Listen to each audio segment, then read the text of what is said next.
There is a sentence at the very beginning of Rod Dreher's Living in Wonder that stops you cold. The world is not what we think it is. 6 words.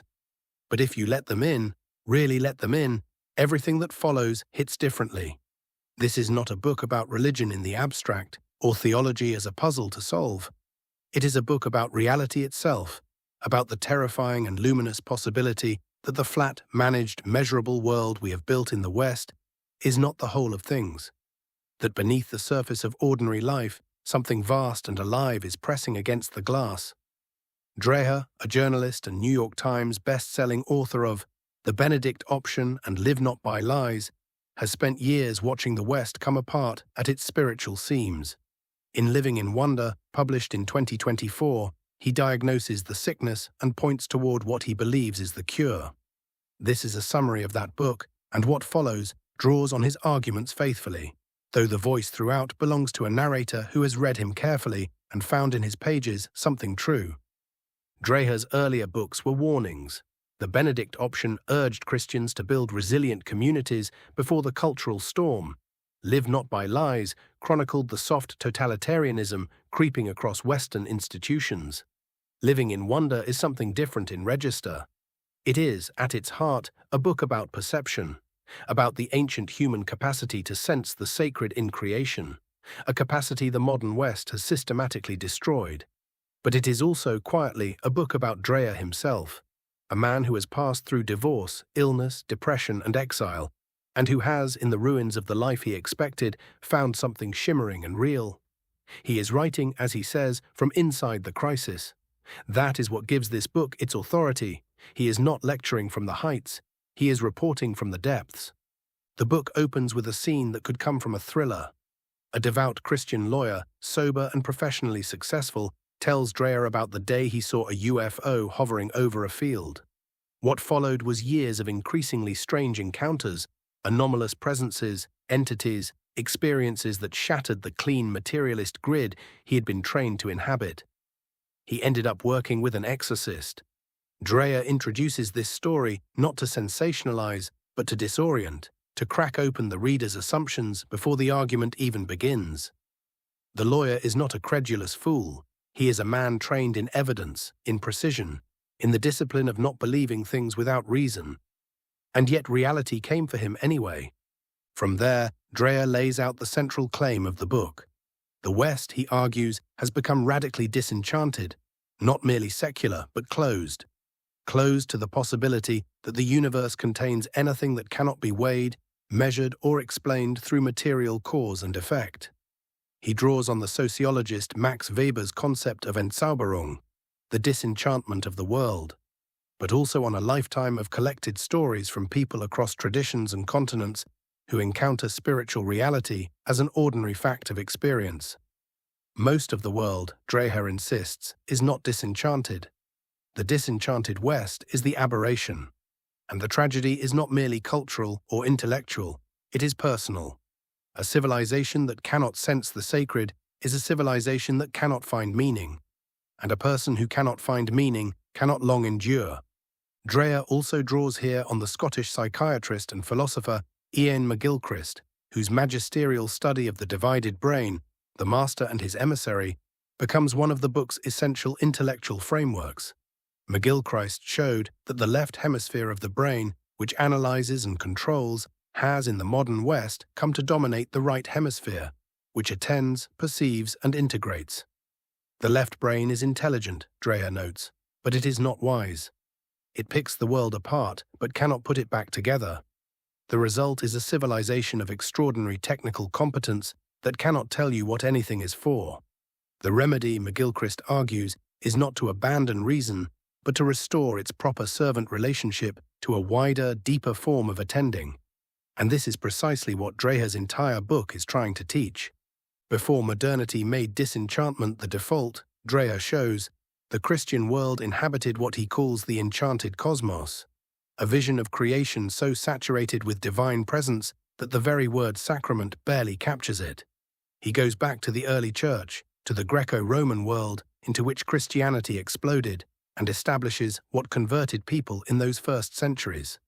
It was not primarily argument, it was power. Historian Robert Knapp's research reveals that the early church succeeded among pagans in large part because the magic of the Christians, their healings, their exorcisms, their astonishing fearlessness before death, was demonstrably more powerful than the magic of the competing priests and sorcerers. The world of late antiquity was already deeply spiritual. What Christianity offered was not a more rational spirituality, but a more potent one. The patristic vision that sustained the early and medieval church understood creation as a vast system of participation. All created things bore within them a trace of the divine Logos, through whom they were made.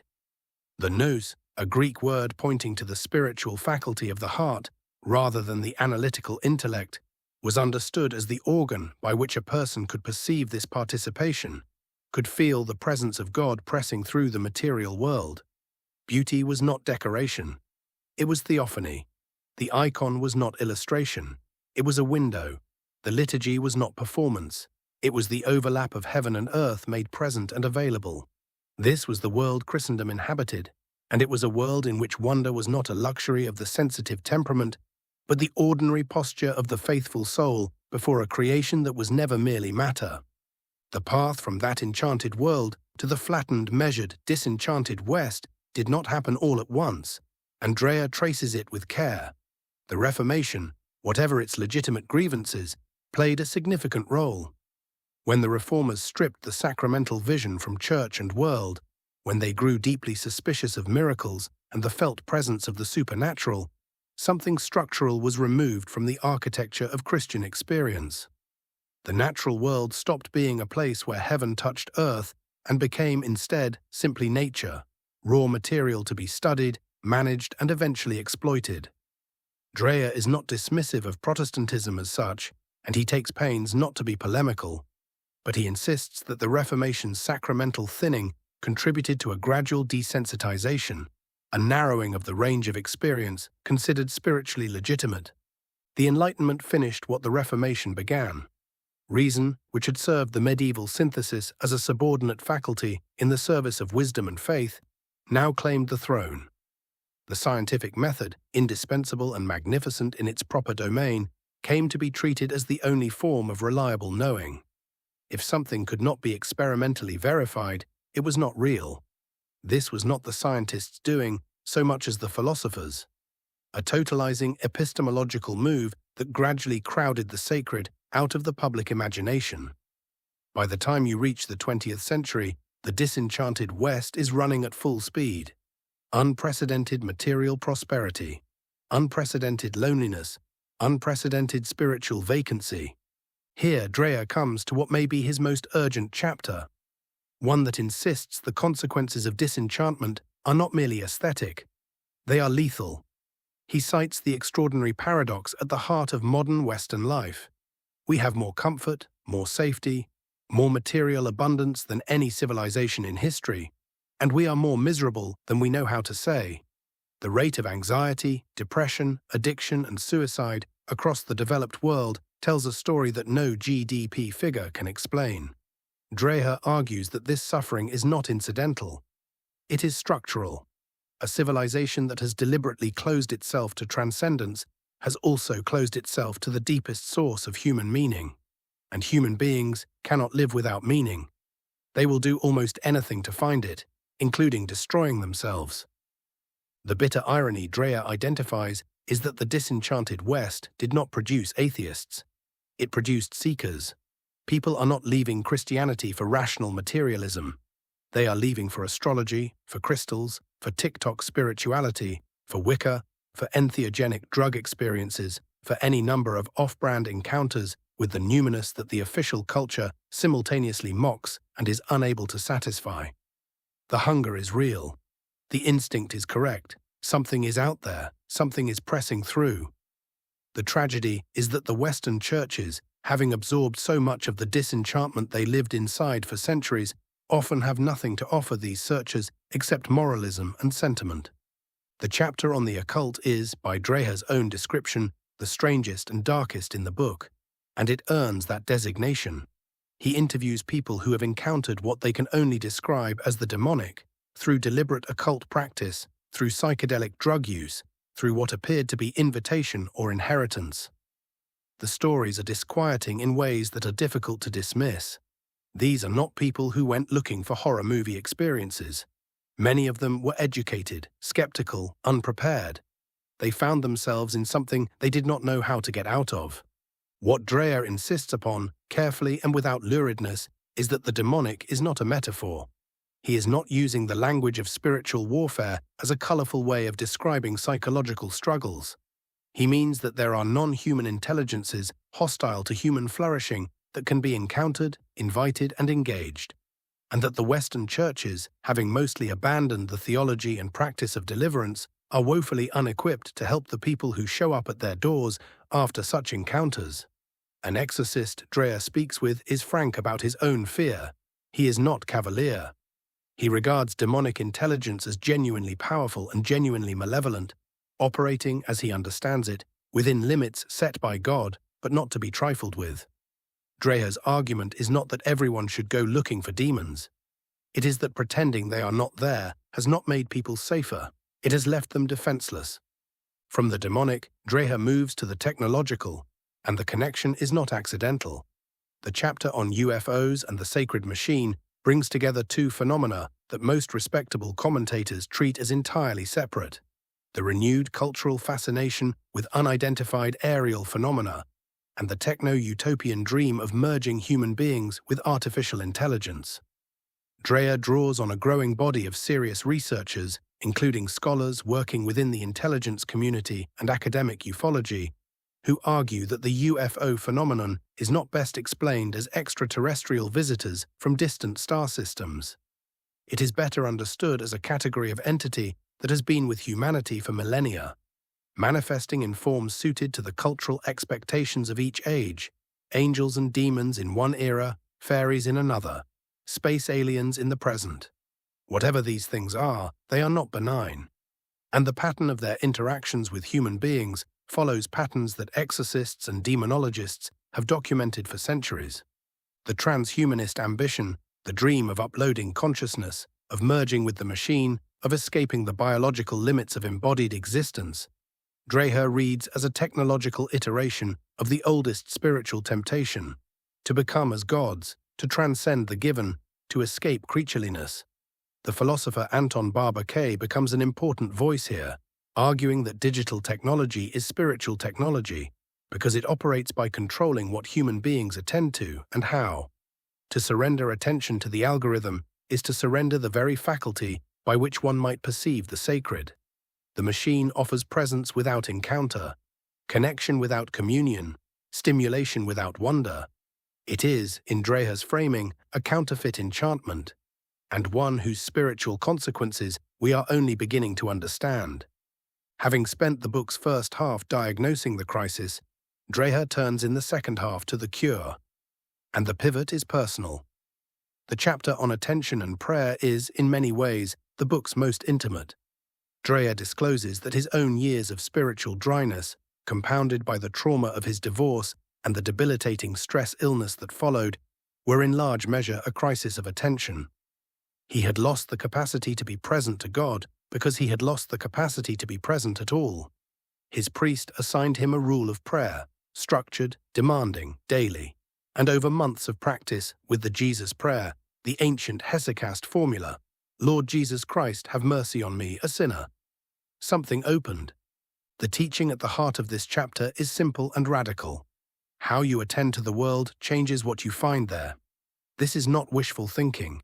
It is a claim that neuroscience, phenomenology, and the entire tradition of Christian contemplative practice converge on from different directions. The left brain, attending narrowly and analytically, finds a mechanical universe of causes and effects. The right brain, attending openly and receptively, finds a living world saturated with presence and meaning. Neither mode is hallucinating. They are finding different real things. The hesychast tradition, the practice of stillness, of the prayer of the heart, of quieting the interior noise so that the new can perceive what it was made to perceive, is not an esoteric technique for the spiritually gifted.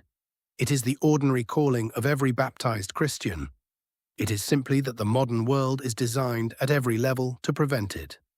Beauty, Dreher argues in the chapter on learning to see, is not decorative but salvific. He takes seriously Dostoevsky's famous claim, usually treated as a quip, that beauty will save the world. What does that mean? The Orthodox theologian Timothy Patitsas offers Dreher a framework he finds compelling, a beauty-first approach to evangelism and discipleship, grounded in the observation that contemporary people are largely immune to rational apologetics and moral argument. But nobody is immune to beauty. Everyone has, at some point, been ambushed by something, a piece of music, a landscape, a face, a liturgy, that broke through the ordinary static and announced without words that something mattered enormously. That moment of arrest is not merely aesthetic, it is a form of knowing. It is the nous doing what it was made to do. What follows from this is a practical call. Learn to see, read poetry, visit great sacred architecture, attend the divine liturgy, sit with an icon. Let the eye of the heart be trained by beauty in the same way that a musician's ear is trained by great music, through patient, repeated exposure that gradually recalibrates the faculty of perception. This is not passivity, it is discipline. The person who cannot see beauty has a disability, a disenchanted left-brain dominance that has made the world small. The cure is not argument, it is encounter. Signs and Wonders is the chapter where Dreher simply steps back and tells stories. And it is one of the most compelling chapters in the book. He has collected accounts from people across backgrounds and traditions who have experienced what can only be called miracles. Healings that confounded medical expectation, visitations that changed the course of a life, moments of grace arriving precisely when the bottom had dropped out. A pattern emerges. These encounters almost never happen when everything is going well. They come in extremity, in crisis, in grief, in the kind of despair that has stopped pretending. There is something in the extremity of need, Dreher suggests, that breaks down the psychic armor of disenchantment and opens a person to what is, in fact, always there. He is careful here. He is not arguing that miracles are routine or that faith is a technology for producing them. He is insisting that the miraculous is real, not the exception that proves the rule of a mechanical universe, but a sign of the universe's actual character. God acts in history. The saints intercede. Angels are real. These are not mythology, they are testimony, and testimony from across traditions, across centuries, across cultures, in consistent and recognizable patterns, constitutes a form of evidence that the disenchanted epistemology arbitrarily rules out of court before examining. Three figures stand at the center of the penultimate chapter, and Dreher calls them prophets, not in the sense of foretellers, but in the older, truer sense of people who see what is really there and speak it aloud at cost to themselves. Martin Shaw is a British scholar of myth and storytelling who at a moment of personal collapse was granted a vision that reoriented his entire life. He now teaches that the West's myths have been evacuated, that the stories that once told people who they were and why suffering was bearable have been stripped away, and that the recovery of genuine mythic imagination is not nostalgia, but survival. He believes Christianity is entering what he calls a black phase, a period of failure, darkness, and loss, from which, if it endures, genuine wisdom might emerge. Paul Kingsnorth is an English writer who converted first to Buddhism and then, unexpectedly, to Eastern Orthodoxy, finding in it not a comfortable religious option, but something ancient and demanding that matched the scale of what he understood the West to be facing. Jonathan Pajot, the Canadian iconographer and cultural commentator, sees the return of enchantment in Western culture as both an opportunity and a danger.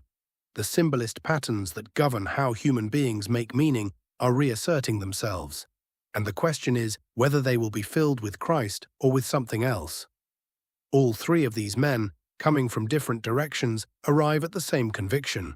The spiritual crisis of the West is not primarily intellectual, it is perceptual. People cannot see, and what they cannot see, they cannot love, and what they cannot love, they will not die for. The book closes where it began, with Dreher himself. In the final pages, he brings together the strands of his own story, the encounters with the strange and the sacred that have punctuated his life since childhood, the figure of the obscure Tuscan hermit Saint Galgano, who kept appearing at moments of crisis, the way that suffering stripped away everything except what was real. He urges the reader not to wait for certainty before opening. The disenchanted world will give you 1,000 reasons to close. But the God who made the world is pressing through it constantly, through beauty, through suffering, through the inexplicable, through the faces of the people you love. The urgency is real. The machinery of distraction is accelerating. The window may be narrowing, but the window is open. Dreher does not end with strategy, he ends with invitation. What Rod Dreher has written in Living in Wonder is something rarer than a good book. It is an act of witness. He has looked at the actual situation of the disenchanted West, its aching prosperity, its numbed and searching millions, its collapsing institutions, its spiritual black market, and he has refused both despair and false comfort. The world is stranger and darker and far more radiant than the secular consensus permits us to acknowledge, and a man who has been broken open by life is better positioned than most to see it. The Austrian in the room would note that the disenchanted market in meaning is clearing, however chaotically. People are buying enchantment wherever they can find it, and the question is whether the church will have the goods when they come looking. The classical conservative would observe that what Dreher is defending is not a lifestyle, but an inheritance, a way of perceiving reality embedded in liturgy, in practice, in community, in the long memory of a people rooted in the sacred. And the Orthodox Christian, swimming in the waters of the Hesychast tradition, from which Dreher writes, recognizes in this book not an argument but a return to what the heart already knew in the place before the noise began.